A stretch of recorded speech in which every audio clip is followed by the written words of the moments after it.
Bonjour, on découvre dans vos salles de cinéma ces zombies qui sont en approche. Alors surprise, ils ne sont pas aussi méchants qu'on ne le croit, ils sont juste mal vivants, mais surtout, ils sont très drôles. Qui est ce parfait inconnu que l'on rencontre dans les salles également cette semaine? Nous découvrons le réalisateur Claude Lelouch, investi dans une mission au bénéfice des plus jeunes, et bien sûr, nous nous intéressons aux autres sorties de la semaine, dont le blockbuster Deadpool et Wolverine, très attendu. Messieurs, dames, c'est le retour des morts. La population a fait un bond vertigineux de 175%. Ils ne se nourrissent pas de chair humaine, ils sont juste là. Bref, ils ont l'apparence de zombies inoffensifs. Et on n'a pas le choix que de faire avec eux dans ce We Are Zombie venu d'outre-Atlantique. Combien de fois faut-il que je te le dise? Faut pas tirer sur ton grand-père, Marc! Tu l'as dit toi-même, Pépé est juste un drôle de zombie.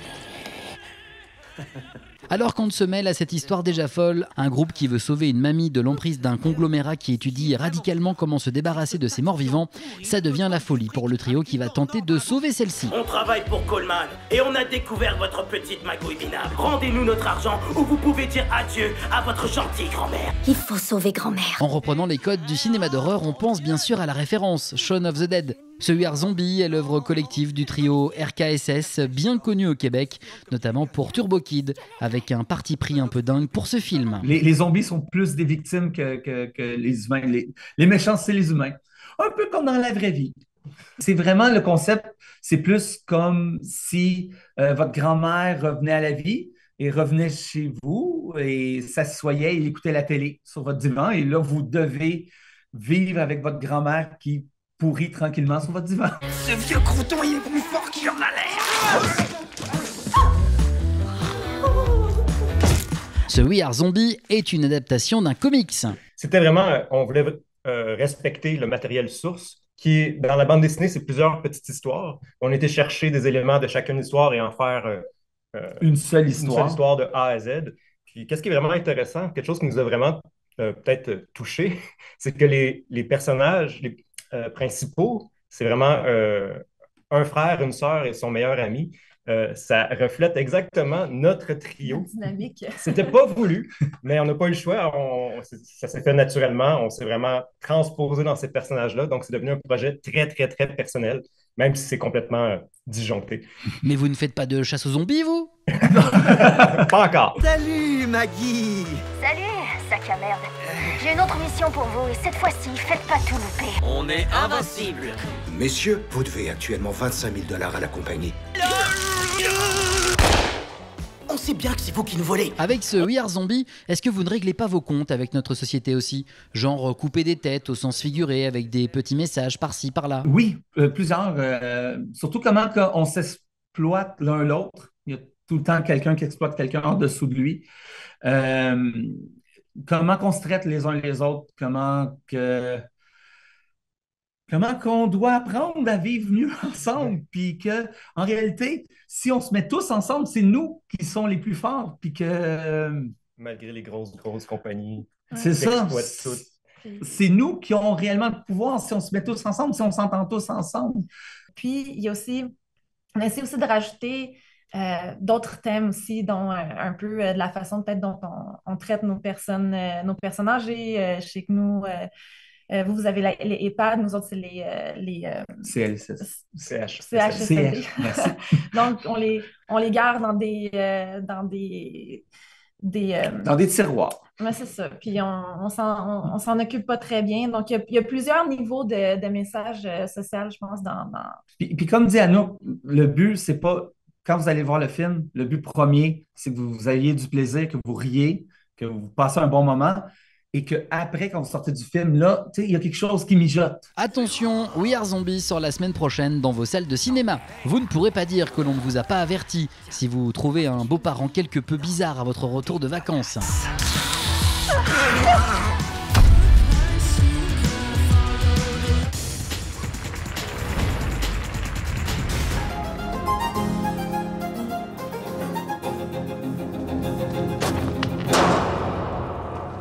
Hi. Do you need help? Et bah, à 18 ans, on la découvre au moment où elle rencontre au retour de son travail cet inconnu amnésique. Who are you? It's me, Ebba. I'm your girlfriend. What happened to me? I can't remember. You told me the police can't know you're here.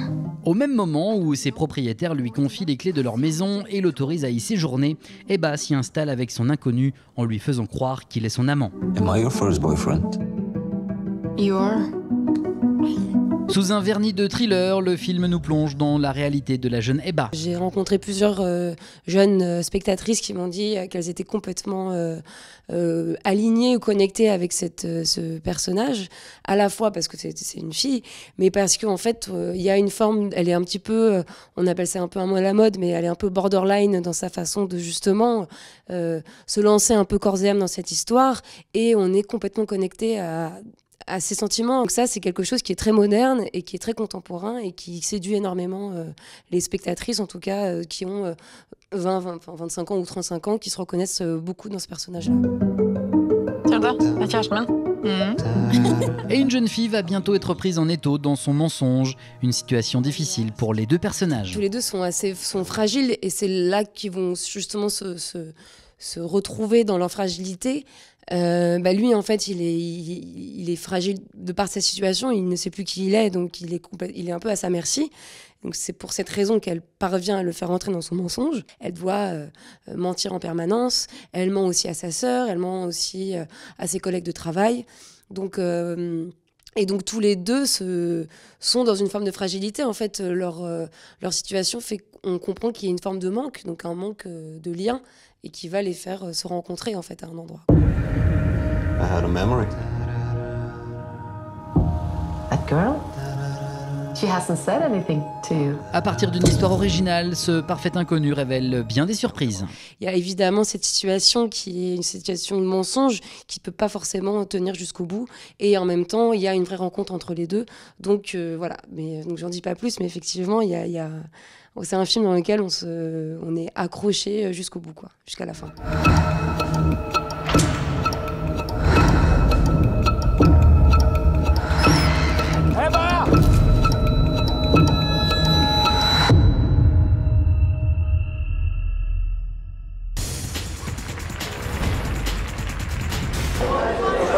C'était en juin dernier, au sein du Grand Rex, la mythique salle parisienne. Un jury composé de comédiennes, comédiens, journalistes ont découvert les films réalisés par de jeunes artistes en herbe, et le tout présidé par Claude Lelouch, dont le prochain film est attendu sur les écrans en fin d'année. À la spécificité que ces jeunes proviennent de villages d'enfants. Il s'agit d'enfants vivant dans des lieux de reconstruction après avoir rencontré des difficultés éducatives et ou parentales. Accompagnés de jeunes réalisateurs, ils ont produit autant de films qu'il y a de villages action enfance en France, une quinzaine, et emmenés par Claude Lelouch. Le jury les a départagés et a sacré Arthur et Lily du village d'enfants et d'adolescents de Soissons.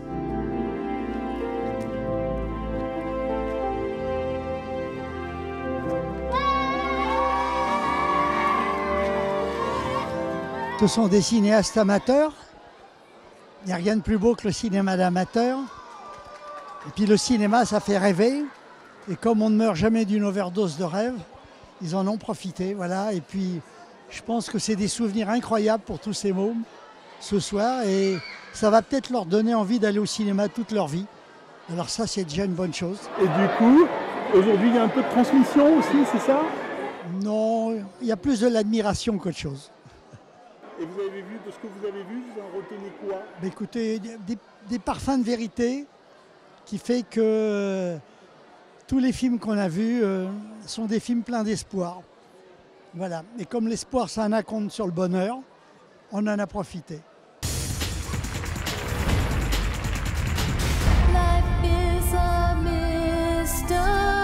Je sais pas comment sauver le monde. Mais toi, tu sais faire. En voilà deux qui étaient faits pour se rencontrer, Deadpool et Wolverine. Ils sont réunis dans ce Marvel où, malgré les adieux au personnage de Hugh Jackman il y a 7 ans dans Logan, il réendosse les griffes un peu contre son gré. Fais-moi plaisir et viens avec moi tout de suite. Désolé ma belle, je suis pas intéressé. Ok, tic-tac, je suis un peu pressé par le temps alors. Allez hop, on y va. Oh ouais. Oh, t'as la griffe qui bande mou. C'est assez fréquent chez les Wolverines de plus de 40 ans. Fous-moi la paix. Si tu veux pas d'un deuxième trou du cul au milieu du front, t'as intérêt à me suivre. De son côté, Wade avait décroché le costume de Deadpool, mais on vient aussi le chercher. Wade Wilson? Qui le demande? Vous vouliez me faire peur avec ça? L'interdiction au moins de 12, j'ai l'habitude. Plus que Disney, en tout cas. Ensemble, ils vont générer des étincelles pour ce Marvel qui rassemble 2 super-héros du studio Fox, avec pour but de nous sauver de nouveau. On va faire la bagarre! On va faire la bagarre. I think answering for me, there's something very romantic about the Wolverine character, obviously, because he's like Deadpool, deals with shame in his maladaptive coping mechanism is violence and aggression, whereas Deadpool's is, you know, self-effacing humor and deflection. It's not a different Wolverine, but it's like other parts of him. I think being next to in scenes with Ryan as Deadpool, they sort of totally, there's a dynamic that I hadn't played with before. It is more comedic, and also the movie's very much about friendship. And it's that I think is really at the heart of the movie, and that I think...